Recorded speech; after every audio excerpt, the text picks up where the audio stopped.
A pesar de ser frecuentes las incidencias en la red catalana de Rodalies, lo ocurrido en la madrugada del domingo 12 de mayo, en plena jornada electoral, ha sido de tal gravedad que aún se está digiriendo lo sucedido. Una incidencia múltiple que en algunas líneas tardará semanas en restablecerse el servicio por completo, tras una jornada negra que todavía tiene muchos interrogantes y preguntas en el aire y que trataremos de aclarar en este vídeo. Fue alrededor de las 4 de la madrugada del domingo 12 cuando se abrió la caja de los truenos. Un robo de cobre de unos 40 metros de cable en un tramo de vías que queda bajo la C17 y la C33 entre los barrios de Vallbona y Ciudad Meridiana provocó, entre otras afecciones, una subida de tensión que generó el desastre, incluso varios incendios. El más importante, el que afectó al centro de control de la señalización de la cercana estación de Montcada Bifurcació, a las afueras de Barcelona, punto estratégico por el que pasan varias líneas y que provocó un efecto dominó que afectó al resto de la red. Un incidente que, al coincidir con la jornada de las elecciones al Parlament, no solo provocó infinidad de problemas en muchos desplazamientos, sino que estuvo rodeada de polémica al ser aprovechada por el independentismo para tratar de sacar rédito, a pesar de ser un acto cuando menos delictivo o vandálico, negando eso sí desde el primer momento que pudiera ser un sabotaje, teoría respaldada por contra desde el primer momento desde el Ministerio de Transportes y aún hoy nada aclarada. Viajar en tren nunca fue tan fácil. En trenes.com encuentra y reserva tus billetes de Renfe, Wigo, Irio y muchos otros países europeos. Vive experiencias únicas a bordo y recuerda, si vas sobre raíles, está en trenes.com.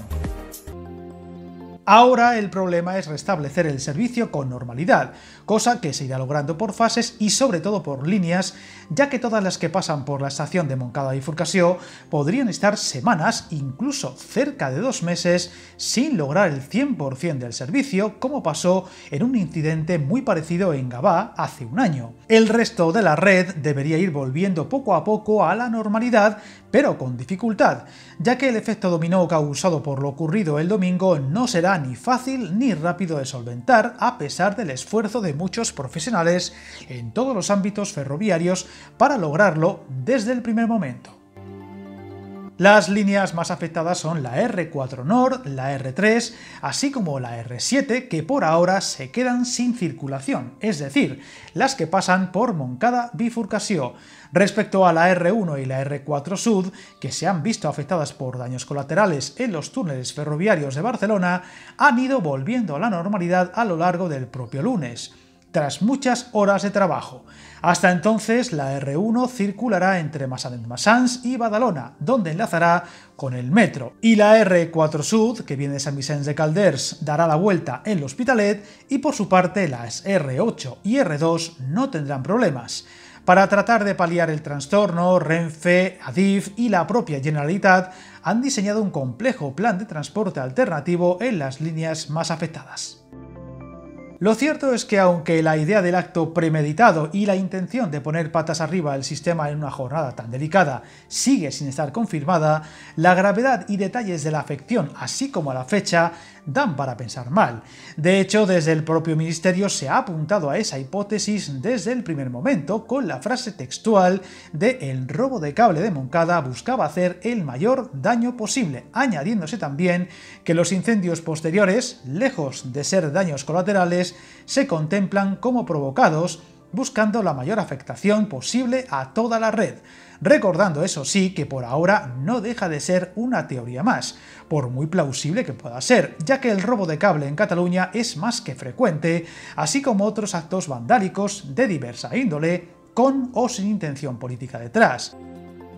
Si bien, como suele ocurrir en estos casos, la información se suele deformar o directamente es muy difícil saber lo ocurrido con exactitud, ya que también se ha hablado de rotura de cables en el centro de comunicación del Clot o en Tarrasa. Además, la poca información del Ministerio o de Adif durante el domingo e incluso el lunes no ha ayudado, incluyendo el silencio del ministro Óscar Puente, que ni se dirigió a los medios ni en Twitter hizo comentario alguno sobre el incidente, pero sí habló de fútbol o felicitó al ganador de las elecciones, algo que también ha sido criticado por muchos.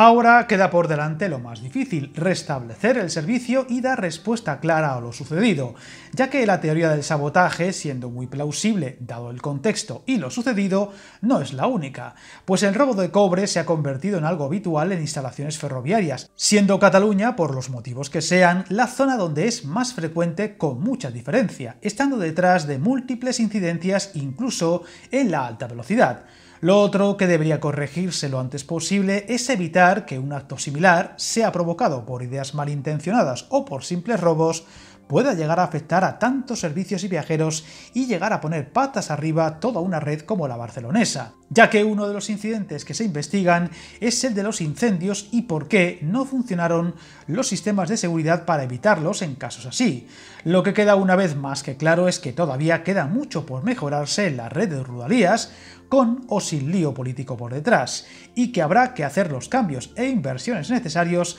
para evitar incidentes similares en el futuro. Desde Viajando Contigo queremos aprovechar para agradecer el esfuerzo de todos los profesionales que casi siempre, desde el silencio y la discreción, trabajan en estos casos para tratar de solventar los problemas con la mayor rapidez posible. Seguiremos atentos a lo ocurrido, las soluciones y las posibles consecuencias que traerá ese incidente, y ojalá se aclaren los detalles del mismo más pronto que tarde, fuera lo que fuera, y tengan las consecuencias que tengan. Suscríbete al canal y recuerda, hasta el camino más largo se inicia con un primer paso.